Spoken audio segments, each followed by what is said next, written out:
Salam değerli izləyicilər, hər birinizin axşamınız xeyir, hər birinizi xoş gördük. Bax belə yəni balalı inəklərimiz var, bax.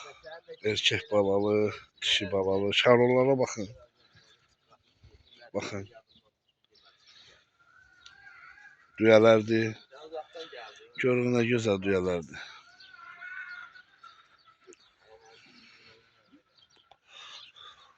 Sort balaları var, sort.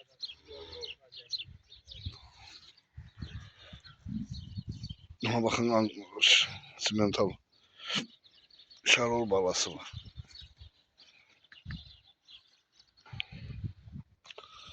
Buna bakın sort hamısı.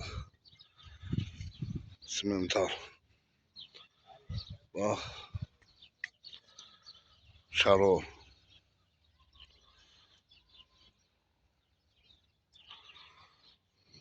Qiymətləri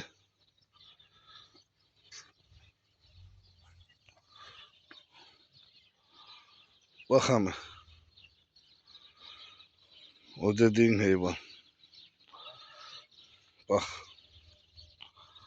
Simental balası var.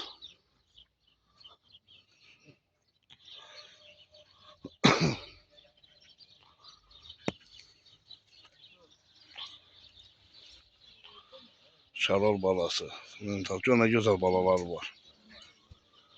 Maşallah olsun.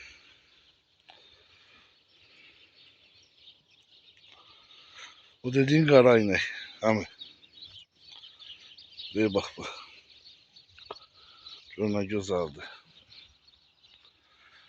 Bunun balası hansıdır? Zami, bunun balası hansıdır? Ha? Simental.